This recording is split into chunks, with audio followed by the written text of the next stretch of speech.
ജയ് ഭീം. ഉത്തർപ്രദേശിലെ ഒരു ഗ്രാമത്തിൽ ഫൂൽമതി എന്ന് പറയുന്ന ഒരു അമ്മയുണ്ടായിരുന്നു. ആ അമ്മയ്ക്കൊരു മകളുണ്ട്. മകളുടെ വിവാഹപ്രായമായി. വിവാഹാലോചനകൾ നടന്നു വരുന്നു. അങ്ങനെ ഒരു കൂട്ടർ വരികയും വിവാഹം ആലോചിച്ച് ഉറപ്പിക്കുകയും ചെയ്തു. അവിടെ വരൻ്റെ കൂട്ടർ പറഞ്ഞത്, ഞങ്ങൾക്കൊരു ബൈക്ക് വരൻ ആവശ്യമുണ്ട്, ബൈക്ക് വാങ്ങിച്ച് നൽകണം വിവാഹ സമ്മാനമായി. ആ തീരുമാനം അമ്മ സമ്മതിക്കുകയും ബൈക്ക് നൽകാമെന്ന് പറയുകയും ചെയ്തു. അങ്ങനെ പണമില്ലാത്തത് കൊണ്ട് തന്നെ അവിടെ അടുത്തുള്ള ആ പ്രദേശത്തുള്ള ദേവേന്ദ്ര ഠാക്കൂർ എന്ന് പറയുന്ന ധനികനും ഭൂപ്രഭുവൊക്കെ ആയിട്ടുള്ള അദ്ദേഹത്തിൽ നിന്ന് 65,000 രൂപയോളം വായ്പ വാങ്ങുകയും തവണകളായി അടച്ചു തീർത്തുകൊള്ളാമെന്ന് പറയുന്ന വാക്കാലുള്ള വാഗ്ദാനത്തിൽ അല്ലെങ്കിൽ എഗ്രിമെൻറ്റിൽ പണം നൽകുകയും ബൈക്ക് വാങ്ങിക്കുകയും വിവാഹം നടക്കുകയും ചെയ്തു. അങ്ങനെ വിവാഹത്തിന് ശേഷം പലതവണ ഈ ഠാക്കൂർ തൻ്റെ അനുയായികളുമായി രാത്രികാലങ്ങളിലാണ് ബൈക്ക് വാങ്ങിച്ചതിനുള്ള പൈസ തിരികെ വാങ്ങുന്നതിന് വേണ്ടി വരുന്നത്. ഒരു ദിവസം രാത്രി ഈ ഠാക്കൂർ വീട്ടിൽ നിന്ന് പെട്ടെന്ന് പണം വാങ്ങുന്നതിന് വന്നപ്പോൾ പെട്ടെന്നിറങ്ങി ഓടുകയാണ് ഉണ്ടായത്. ഓടിപ്പോകുന്ന വഴിയിലെല്ലാം രക്തം വീണ് കിടപ്പുണ്ടായിരുന്നു. പിറ്റേന്ന് രാവിലെ ഫുൽമതി അമ്മ ഒരു പേപ്പർ കഷ്ണത്തിൽ ഒരു പൊതി അടുത്തുള്ള പോലീസ് സ്റ്റേഷനിൽ കൊണ്ടുവച്ചിട്ട് പറഞ്ഞു, ഇന്നലെ ദേവേന്ദ്ര ഠാക്കൂർ എന്ന് പറയുന്ന ആൾ എൻ്റെ വീട്ടിൽ വരികയും അദ്ദേഹം വീട്ടിൽ ഉപേക്ഷിക്കപ്പെട്ടു പോയൊരു സാധനമാണ്, അത് ഞാൻ അറുത്തെടുത്തിട്ടുണ്ട്, ഇതാണത്. വലിയ പ്രശ്നമായി, പോലീസ് കേസായി. അങ്ങനെ ഒരു പത്രക്കാരൻ ചോദിച്ചു, അമ്മേ നിങ്ങൾക്ക് എങ്ങനെയാണ് ഈ ധൈര്യം? നിങ്ങൾ സാധാരണ സ്ത്രീയല്ലേ, ഇത്തരം ഒരു പ്രവൃത്തി എങ്ങനെ നിങ്ങൾ ചെയ്തു?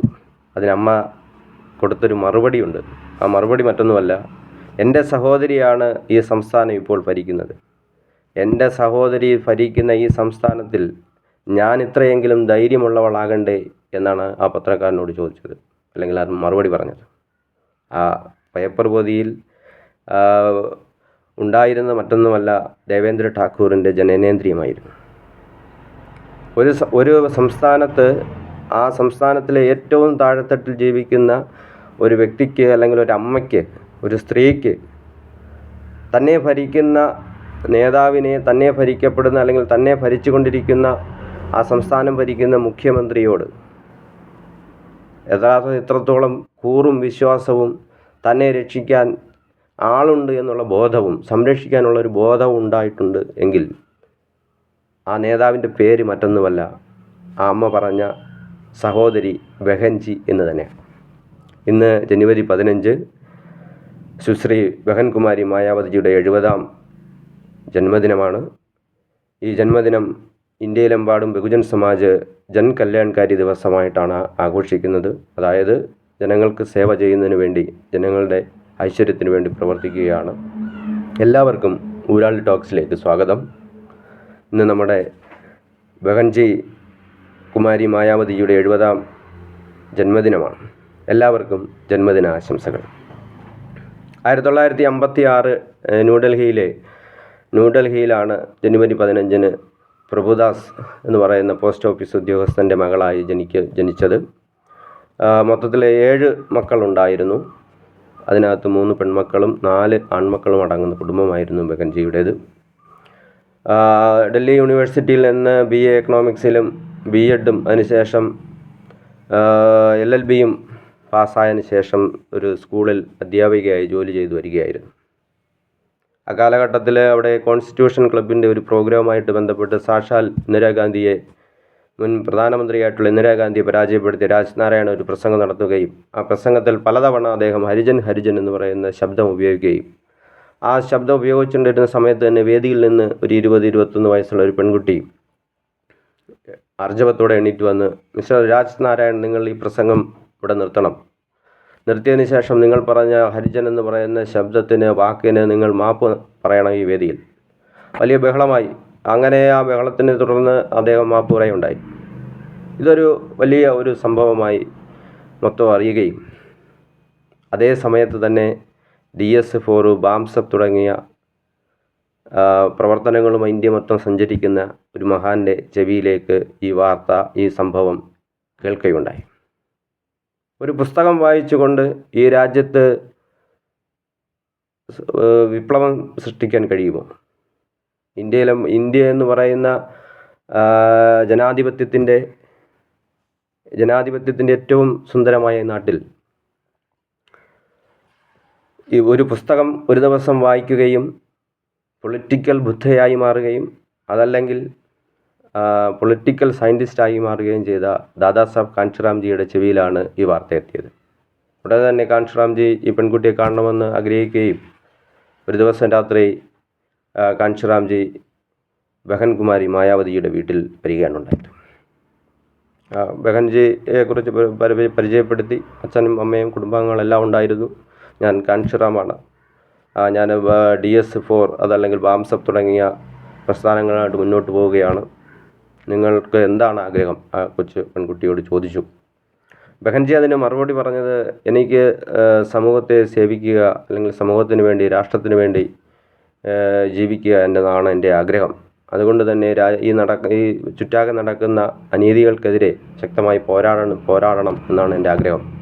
അതുകൊണ്ട് ഞാൻ ഈ രാജ്യത്തിലുള്ള പരമോന്നത പരീക്ഷയായിട്ടുള്ള IAS പരീക്ഷ പാസ്സാകുന്നതിന് വേണ്ടി ശ്രമിക്കുകയാണ്. അതിന് മറുപടിയായി കാൻഷിറാംജി പറഞ്ഞത്, നിങ്ങൾക്ക് നൂറുകണക്കിന് IASകാർ നിങ്ങളുടെ ഒരു വാക്കിന് വേണ്ടി, നിങ്ങളുടെ ഒരു ഒപ്പിന് വേണ്ടി, നിങ്ങളുടെ ഒരു നിർദ്ദേശത്തിന് വേണ്ടി കാത്തു നിൽക്കുന്ന ഒരവസ്ഥയിലേക്ക് നിങ്ങളെ കൊണ്ടെത്തിക്കാം. രാഷ്ട്രത്തെ അല്ലെങ്കിൽ രാജ്യത്തെ നിങ്ങൾക്ക് സേവിക്കാം, ജനങ്ങളെ സേവിക്കാൻ ഒരു അവസരം ഇവിടെയുണ്ട്, അത് ഉപയോഗിച്ചുകൂടെ എന്താണ് എന്ന് ചോദിക്കുകയും അതിന് മറുപടിയായി കാൻഷിറാംജി എന്ന് പറയുന്ന ആ മഹാൻ്റെ വീക്ഷണം മനസ്സിലാക്കുകയും അതിനുശേഷം ആ IAS സ്വപ്നം ഉപേക്ഷിച്ചുകൊണ്ട് തൻ്റെ ഏറ്റവും ഇളയ അനുജനെയും കൂട്ടിക്കൊണ്ട് ബഹൻകുമാരി മായാവതിജി വീട് വിട്ടിറങ്ങുകയാണ്. വിവിധ പ്രദേശങ്ങളിൽ തറയിലിരുന്ന് ഭക്ഷണം കഴിച്ചു. വിവിധങ്ങളായിട്ടുള്ള വേദികളിൽ ഊർജ്ജസ്വലമായി തന്നെ ബഹൻകുമാരി മായാവതിജി പ്രസംഗിക്കുകയുണ്ടായി. അപ്പോൾ ഇവിടെ ഒരു വാക്കുകൂടി ചേർക്കാൻ ഞാൻ ആഗ്രഹിക്കുന്നു. കാരണം ആ ഹരിജൻ എന്ന് പറയുന്ന വാക്കിൽ നിന്നാണ് ബഹൻജി എന്ന് പറയുന്ന ഒരു രാഷ്ട്രീയ നേതാവ് ഉദയം ചെയ്തത്. ഹരിജൻ എന്ന് പറയുന്ന ശബ്ദം നമുക്കറിയാം, നിയമം മൂലം ഇപ്പോൾ നിരോധിക്കപ്പെട്ടിട്ടുള്ള വാക്കാണ്.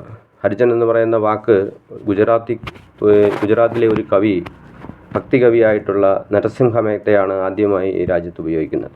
ഹരിജൻ എന്ന് പറയുന്ന വാക്ക് എങ്ങനെ ഉണ്ടായി? വിഷ്ണുജന എന്ന് പറയുന്ന ഒരു കവിതയിലാണ് അത് വാക്ക് നമുക്ക് ആദ്യം കാണാൻ കഴിയുന്നത്. അതായത് ദേവദാസി സ്ത്രീകളിൽ ഉണ്ടാകുന്ന മക്കളെ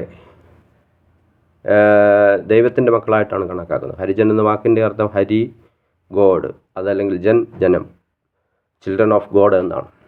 അത് 1931 മഹാത്മാഗാന്ധി ഹരിജൻ എന്ന് പറയുന്ന ഒരു പത്രം ആരംഭിക്കുകയും ഇതറിഞ്ഞുകൊണ്ട് ബാബാ സാഹേബ് ഡോക്ടർ BR അംബേദ്കർ അദ്ദേഹത്തോട് ചോദിക്കുകയുണ്ടായി, ഞങ്ങൾ ദൈവത്തിൻ്റെ മക്കളാണെങ്കിൽ നിങ്ങൾ ചെകുത്താൻ്റെ മക്കളാണോ എന്നൊരു വളരെ പ്രശസ്തമായ ചോദ്യം ചോദിക്കുകയുണ്ടായി. ഇതേ ചോദ്യം ബഹൻകുമാരി മായാവതിയും ചോദിച്ചിട്ടുണ്ട്. അങ്ങനെ നിരവധി സംഭവവികാസങ്ങൾക്ക് ശേഷം ഇപ്പോൾ ഹരിജൻ എന്ന് പറയുന്ന വാക്ക് ഇന്ത്യയിൽ നിരോധിക്കപ്പെട്ടിട്ടുണ്ട്. എങ്കിലും നമ്മുടെ ഇടയിലുള്ള സാധാരണ ആളുകൾ ഇന്നും ഹരിജൻ എന്ന് ഉപയോഗിച്ച് എൻ്റെ ചെവിയിൽ തന്നെ പലവട്ടം കേൾക്കുകയുണ്ടായി. അത് കൂടുതലും പഴയ ആളുകളാണ് ഉപയോഗിക്കുന്നത്.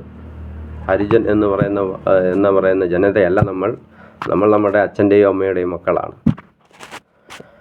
അപ്പോൾ അതുപോലെ സാമൂഹ്യ പ്രവർത്തനത്തിന് കാൻഷിറാംജിയുടെ കൂടെ തന്നെ ബഹൻജി വീട് വിട്ടിറങ്ങുകയും സമൂഹത്തിന് വേണ്ടി പ്രവർത്തിക്കുകയും 1984 ഏപ്രിൽ മാസം 14-ാം തീയതി ബാബാ സാഹേബ് ഡോക്ടർ BR അംബേദ്കറുടെ ജയന്തി ദിനത്തിൽ ഇന്ത്യയിലെ ബഹുജൻ സമാജ് പാർട്ടി എന്ന് പറയുന്ന രാഷ്ട്രീയ പാർട്ടി രൂപീകരിച്ചു. ആ രാഷ്ട്രീയ പാർട്ടി രൂപീകരിച്ചതിന് ശേഷം 1995 ജൂൺ 3-ാം തീയതി ഇന്ത്യയിലെ ആദ്യത്തെ ദളിത് വനിതാ മുഖ്യമന്ത്രിയായി ബഹൻകുമാരി മായാവതിജി ആവുകയും 4 തവണ ഉത്തർപ്രദേശ് ഭരിക്കുകയും 4 തവണ മുഖ്യമന്ത്രി, 3 തവണ രാജ്യസഭാ MP, 4 തവണ MP, ഒരു MLC തുടങ്ങിയ വിവിധ രാഷ്ട്രീയ കേന്ദ്രങ്ങളിൽ ബഹുജൻ സമാജ് പാർട്ടിയുടെ ദേശീയ അധ്യക്ഷ മായാവതിജി അലങ്കരിച്ചിട്ടുണ്ട്. ബഹുജൻ സമാജ് പാർട്ടിയുടെ ദേശീയ അധ്യക്ഷ മായാവതിജി ഇന്ത്യയിൽ ഇന്ത്യൻ ഒബാമ എന്നാണ് അറിയപ്പെടുന്നത്, ഉരുക്ക് വനിത എന്നാണ് അറിയപ്പെടുന്നത്. ബഹൻജി എന്ന സ്നേഹത്തോടെയാണ് ഇന്ത്യയിലുള്ള ബഹുജൻ സമാജ് ബഹൻകുമാരി മായാവതിജിയെ വിളിക്കുന്നത്. രാഷ്ട്രീയമായി യഥാർത്ഥത്തിൽ ബഹുജൻ സമാജ് പാർട്ടിക്കും BSP അല്പം ചൂഷണം നേരിടുന്നുണ്ടെങ്കിൽ തന്നെ BSP എന്ന് പറയുന്ന രാഷ്ട്രീയ പാർട്ടി എന്ന് പറയുന്നത് ഇന്ത്യയിൽ കേവലം രാഷ്ട്രീയ അധികാരം കൈയാളുന്ന ഒരു രാഷ്ട്രീയ പാർട്ടിയല്ല, മറിച്ച് ഈ രാജ്യത്തിലുള്ള ഒരു ഒന്നാമത്തെ സാമൂഹിക പരിവർത്തന പ്രസ്ഥാനമാണ്. സാമൂഹിക പരിവർത്തനവും സാമ്പത്തിക വിമോചനവുമാണ് ബഹുജൻ സമാജ് പാർട്ടിയുടെ ആത്യന്തികമായ ലക്ഷ്യം. ഫോബ് മാസിക പുറത്തിറക്കിയ അതിനകത്ത് 100 ശക്തരായ ലോകത്തിലുള്ള 100 വനിതരത്നങ്ങളിൽ ബഹൻകുമാരി മായാവതിജി 59ാം സ്ഥാനത്തുണ്ട്. നമുക്കറിയാം, ബഹുജൻ സമാജ് പാർട്ടിയെയും ദേശീയ അധ്യക്ഷ ബഹൻകുമാരി മായാവതിജിയെയും വിമർശിക്കുന്ന നിരവധി ആളുകളുണ്ട്. എങ്കിലും ബഹുജൻ സമാജ് പാർട്ടിയും ദേശീയ അധ്യക്ഷ ബഹൻകുമാരി മായാവതിജിയും ഇന്നും ഈ രാജ്യത്ത് രാഷ്ട്രീയ സാമൂഹിക മണ്ഡലങ്ങളിൽ അതിശക്തമായി തന്നെ ജനങ്ങളുടെ മനസ്സിൽ നിലനിൽക്കുകയാണ്. ബഹൻജി ആപ് സംഘർഷ് കരോ, ഹം ആപ്കെ സാത്ത് ഹൈ. ജയ് ഭീം, ജയ് ഭാരത്.